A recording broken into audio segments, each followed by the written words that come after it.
Seniors who are abused are 300% more likely to die. That's not an opinion. That's from the Journal of American Medical Association. And 90% of that abuse happens in their own home, not nursing homes. 60% of abusers are family members, people they trust. Only 1 in 24 cases ever gets reported, which means 23 are happening in silence right now. So today, I'm going to show you exactly how abuse leads to death and 6 things you can do to protect someone you love. So let me show you how big this problem actually is. 1 in 6 seniors experience abuse every year. That's from the World Health Organization. 1 in 6.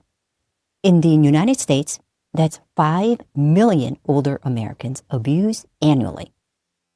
And during COVID, it got worse. 1 in 5 seniors reported abuse during the pandemic. That's an 84% increase. Well, here's what most people don't realize. There are more elder abuse victims than child abuse and domestic violence victims combined. And here's the part that should concern you. Child abuse has billions in federal funding. Domestic violence has billions. Elder abuse? Older victims are the only population with no designated federal support for intervention and services. The elder abuse field is decades behind. So let's talk about why you never heard about most of this. Only 1 in 24 cases are ever reported to authorities. That means 84% of elder abuse goes completely unreported. A study in New York found 23.5 unreported cases every single case that gets reported. And then financial exploitation happened. It takes an average of 2.5 years before anyone even detects it.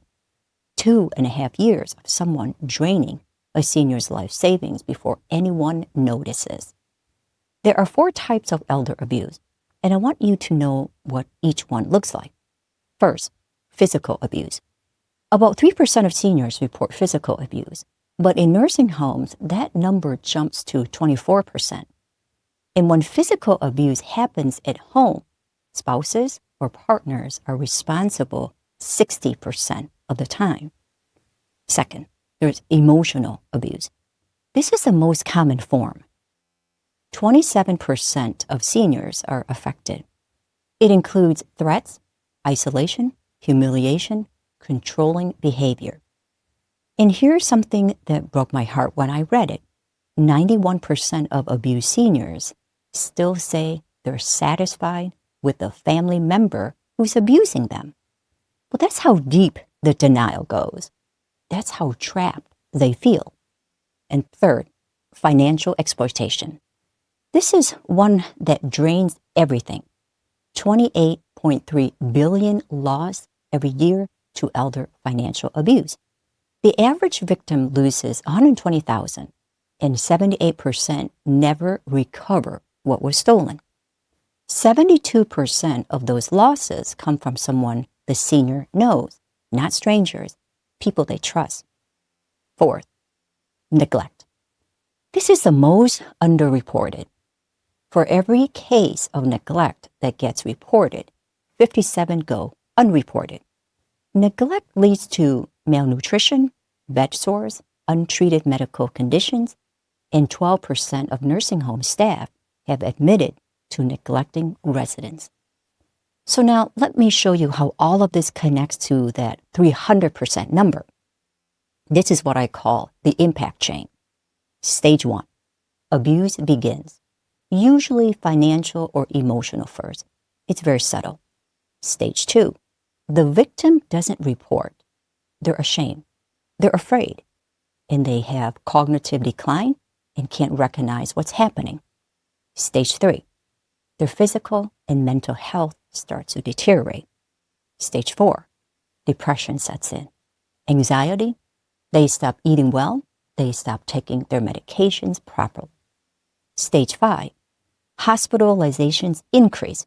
Chronic diseases get worse. Stage 6, they lose independence.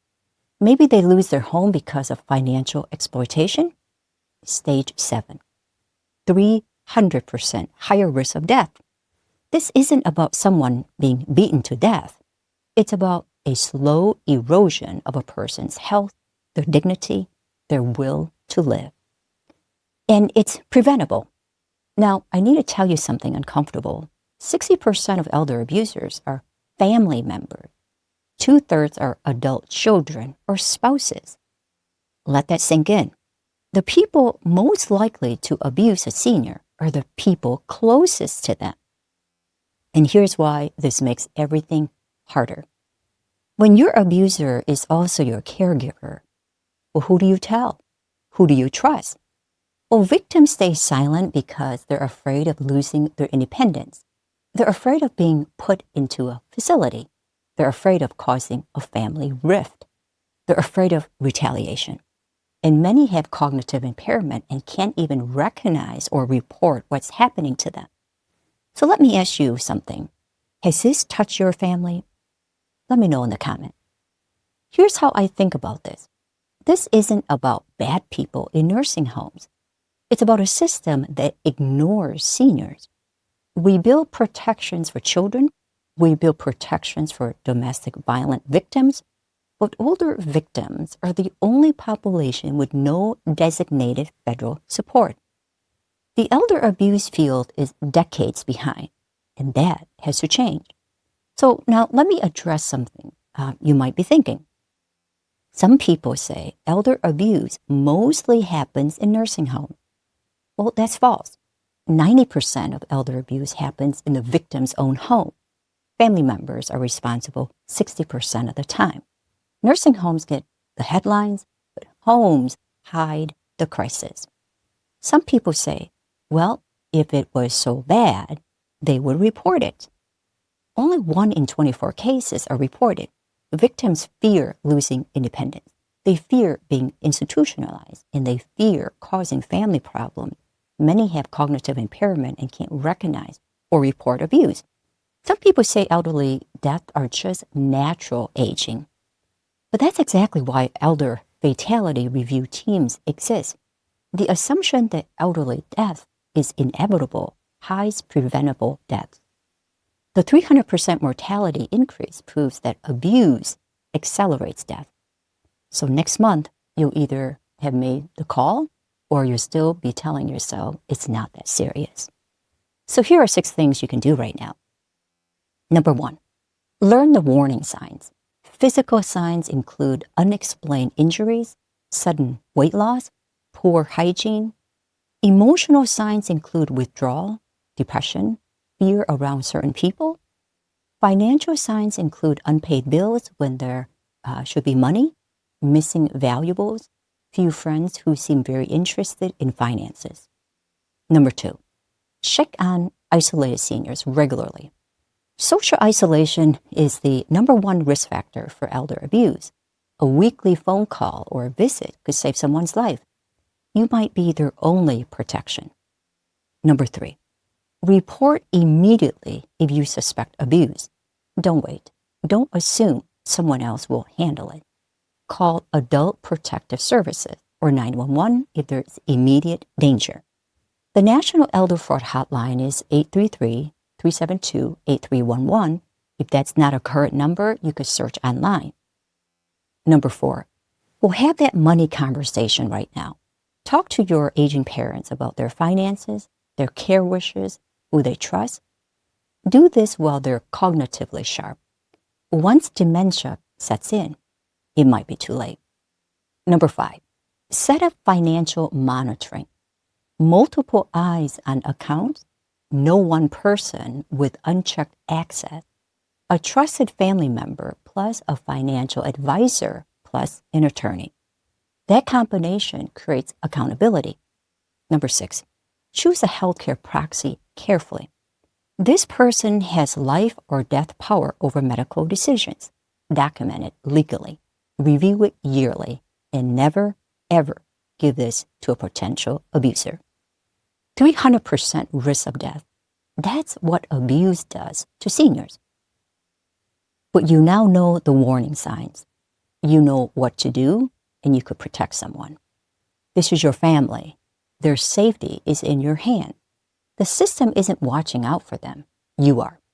So if you suspect abuse, don't wait. Call the number 833-372-8311 or 911. And if this number is not accurate, please check online.